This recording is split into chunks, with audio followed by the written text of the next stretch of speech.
안녕하세요. 실버노마다 이제입니다. 오늘부터는 제가 지은 책 당신의 행복지도를 그려라를 낭독할 거예요. 그 이유는 몇 가지가 있습니다. 첫째는 제가 나중에 여행을 계속하면서 원하는 것이 여행 작가이거든요.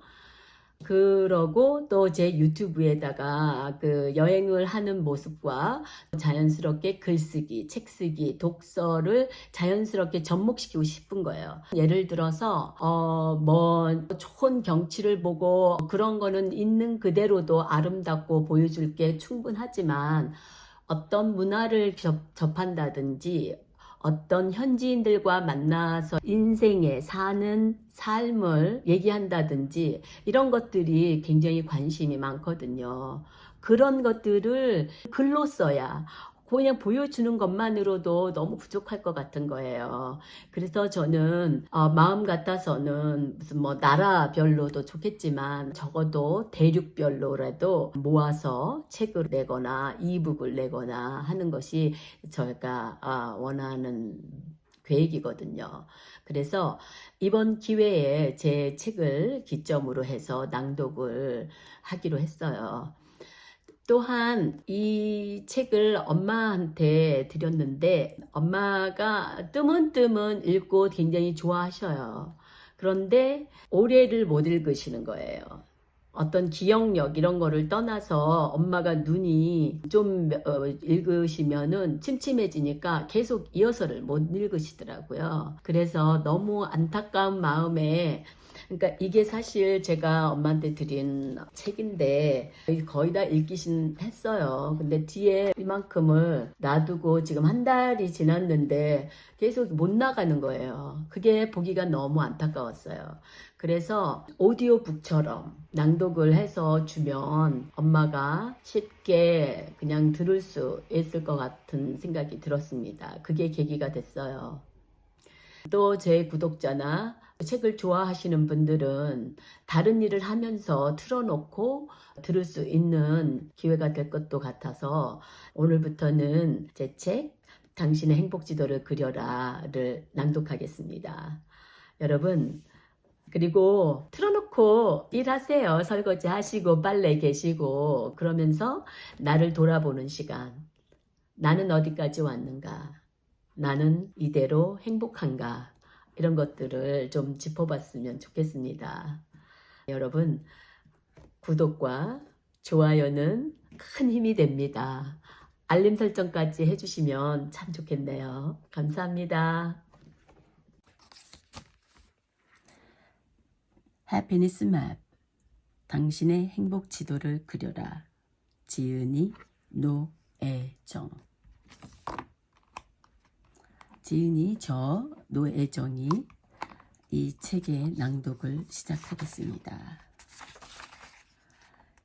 최고의 나, 멋진 엄마를 만들어준 사랑하는 딸 바슬리카, 소냐 그리고 세진에게 이 책을 바칩니다.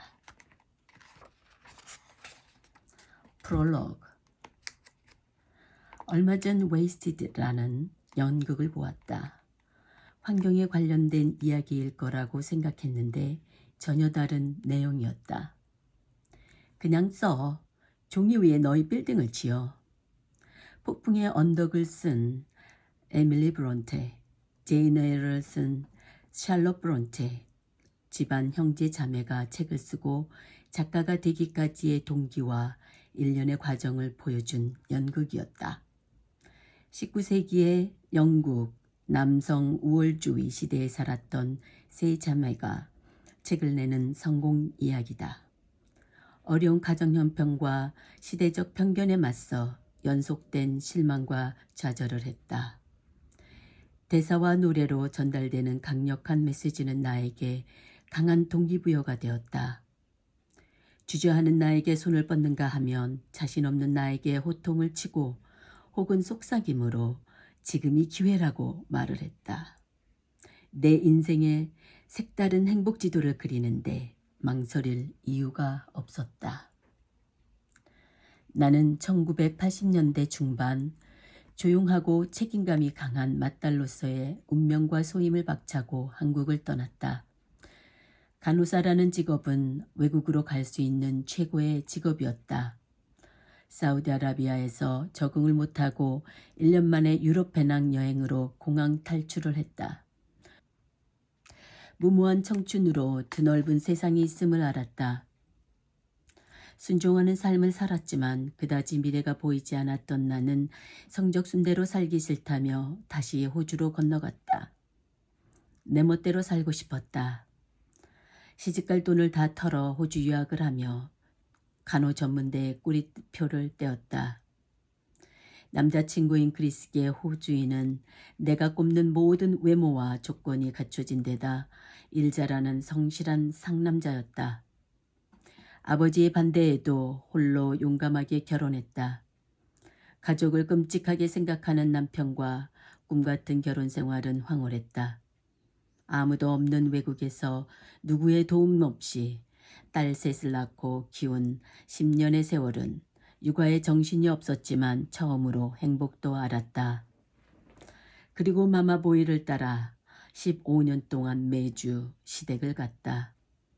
내가 나를 돌아보기 전까지. 그리스와 호주, 한국의 문화, 음식이 다른 것은 사랑의 이름으로 어렵지 않다. 하지만 인종보다 더 중요한 것은 다른 성격이다. 또한 그 다름을 인정하지 않거나 못하는 상태가 되는 것에서 갈등은 시작된다. 사랑은 상대방을 존중하는 데서 이어진다. 완벽주의자이고 성실한 남편에게 의존하며 갑의 권력을 자연스럽게 습득할 수 있도록 내가 허락해준 꼴이 되었다. 나는 낯선 외국 땅에서 육아와 살림, 직장까지 엄청난 일을 해내기도 벅찼다. 점점 목소리를 잃게 되고 남편의 기본에 좌지우지되는 꼭두가시 삶이 되었다. 평화로운 마음의 갈등과 마주하기 힘든 고통에 대한 저항은 만성이 되었다. 고통을 떠안으며 나를 연민으로 보듬어 주기를 20년 동안 품고 있었지만 아무 일도 일어나지 않았다. 아니, 일어나지 않게 온갖 몸부림을 쳤다. 나를 방어하느라 모든 에너지를 다 써버리며 우울증이 심해졌다. 급기야 극심한 스트레스로 단기 기억 상실증도 2번이나 겪었다. 더하여 척추 협착증으로 육체적인 제한 때문에 간호사 일을 그만두어야 했다. 나는 요양원 사업을 피난처로 시작했고 모든 열정을 불태우며 이혼을 늦추기도 했다. 자존심이 강한 남자에게 더 이상 존중하지 않는다라는 말 한마디로 독립선언은 충분했다. 그게 끝이었다. 빈손으로 들어갔듯이 빈손으로 나와 차박을 시작하면서 집 밖의 산소가 더 청정했음을 깨달았다. 목소리와 성을 찾은 나는 태안의 딸이 되어 정체성이 회복되었다. 일은 저질러야 진행이 된다. 알맞은 때는 없다. 멈추어야, 속도를 늦추어야 방향을 제대로 꺾을 수 있다. 3.5톤짜리 중고 화물차를 사러 간 날 모든 일이 시작되었다. 코로나19 발병처럼 거리두기를 해도 바이러스가 전염이 되듯 나의 꿈의 시련은 멈출 수가 없다.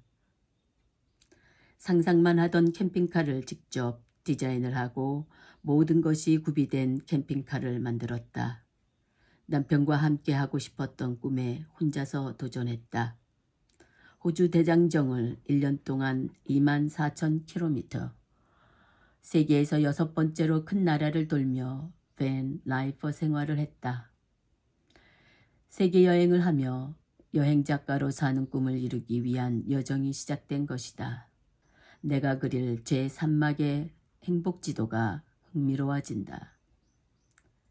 사랑의 이별은 아무리 준비했다고 해도 고통스럽고 이기는 과정은 매우 험난하다. 이혼은 잘못도 아니고 감출 일도 아니지만 건강한 결혼 생활을 하도록 부부가 함께 소통하는 노력이 필요하다.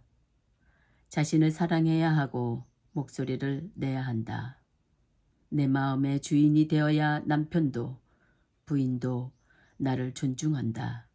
나답게 멋지고 당당하게 살아야 한다. 목차 1장 행복으로 가는 첫 번째 갈림길. 2장 나의 야망을 생생하게 그리는가. 3장 매일 행복 습관을 실천하는가.